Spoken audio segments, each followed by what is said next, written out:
You may not have heard of the Net Zero Banking Accord, I think it's called, an international movement to encourage banks and financial institutions to get with the big shining lie that is man-made climate change and the need to reduce carbon emissions, even though there is much scientific debate about whether or not anything you do is going to change that, whether or not climate change simply isn't part of the climate changing over millennia. And of course, reminding that most carbon emissions in the world are naturally occurring and have bugger all to do with human beings.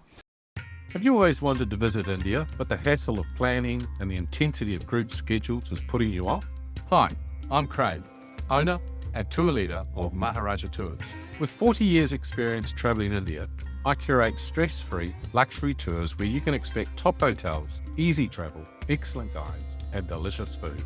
Visit my website www.maharajatours.co.nz and explore your options for touring incredible India.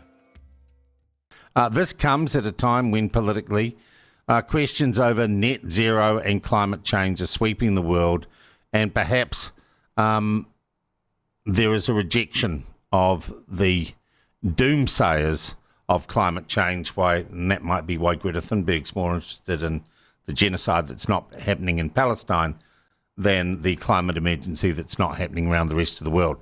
But anyway, this net zero banking accord appears to have collapsed.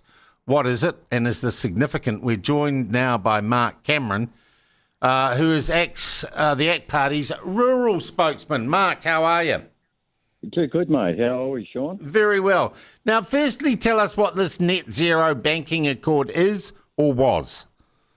Well, it was a culmination of businesses and corporate leaders around the world that had sort of put all their efforts into a myriad of things, including climate change, and had influenced, local governments, business leaders around the world to invest more, do more to alleviate the said thing called climate change. Well, I just asked them. Who ran it? Was it a UN thing or? Look, there were big corporate bodies in the US and other regions around the world that were influencing all of us to do this thing, which is to be rid of climate change. Well, I say good riddance, because they have absolved themselves of their business desires. Yeah. And well, when we say it's collapsed, what's happened? Have the people who run it declared that it's defunct now? Because presumably they went around saying, "Oh, don't do business with that company because they're not as nice to the environment as we think they should be." Absolutely, Sean, and that was the reality. And I think their piety had a price, and it was never really founded on anything substantive. And really and truly, you can bully the banks all you like, or small business or big business around the world because you wield a big political influential stick. But really and truly, what was the role of our banks? Now, okay, sure, as a party that promotes free speech and self-determination, all of those things, and free markets, the fact that the banks got into bed with Zero Banking Alliance was on them. But really and truly, what were they trying to achieve? Now, a couple of observations from me. We've got a country with very, very little money and an inordinate sum of debt. Hardly thought it was clever business for the banks to stay in bed with such a narrative, and hopefully they've seen the shining light, which is called common sense. Zero Banking Alliance has buggered off, and they get back to what they're really good at, and that's supporting borrowers and lenders. Well, I looked at this story, Mark, and I thought actually it might seem a small story, but it's very significant, because for a dam to break, a little pebble has to crumble off the face of it, doesn't it? And it strikes me the argument we're having against abandoning the madness of the Paris Accords has always been that we would damage our trade and the rest of the world have signed up to them, and we wouldn't, all our free trade agreements would be buggered if we did this. It seems to me this is a sign perhaps that reality can change, that other woke kind of global accords can collapse as people start to live in the real world again. I totally agree. And I think the war of words is coming to its sort of end. And every time we talk about things like the Paris Accord and Zero Banking Alliances and such agreements where we've all apparently just signed up to these things, I always ask the honest question, and then what does it all cost?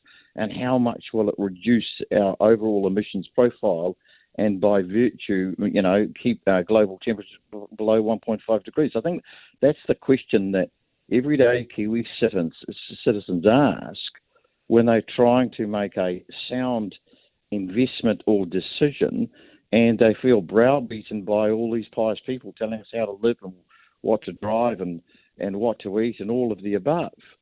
And I think good, honest Kiwis that want to make an honest living, a fair buck, pay a bit of tax, they're sick of the wokery, to be quite frank. Yeah. Look, but the other thing, Mark, here is, do we need to get those accords to fall over? Aren't there outs already in the Paris Accord? We could quite simply say in New Zealand, no, any more change would affect agricultural and food production, and of course we're allowed to do anything to keep food production going. We can nuance our way around this without the rest of the world having to change, can't we?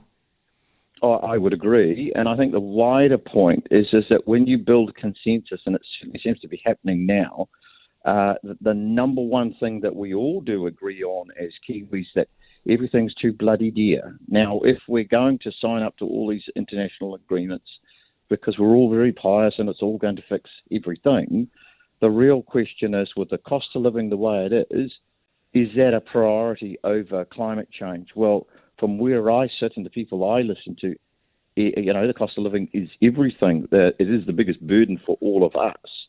And we can sign up to all these things and feel great about ourselves, but at the end of the day, it has a cost. And currently, with very little money going around in the economy, it's hardly clever business to remain pious when the bank is dry. I just think, Sean, people they're talking and voting with their feet. They've had a gutsful of being told what to do, and if they don't, they're somehow a bad person. Yeah. We've all got busy lives. Yeah. And this climate accord nonsense, which is growing, has grown legs in the past, I think they're falling over, and the House of Cards has been revealed. It's starting to collapse. Mark, one other story, I think about 3 weeks ago, I picked up on a story I saw in the newspapers about a vaccine or a vaccination for cows to stop them producing methane. And it was run by an outfit that was a part government firm called AgriZero. Now, we've tried to get the people from AgriZero onto the program to talk about this, because it struck me as just crazy that we were going to develop yet another vaccine to pump into every piece of livestock in the country to solve a problem that didn't exist anyway. We never got anyone on about it. What do you know about that? Have you always wanted to visit India, but the hassle of planning and the intensity of group schedules is putting you off? Hi, I'm Craig, owner and tour leader of Maharaja Tours. With 40 years experience travelling India, I curate stress-free luxury tours where you can expect top hotels, easy travel, excellent guides and delicious food. Visit my website www.maharajatours.co.nz and explore your options for touring incredible India.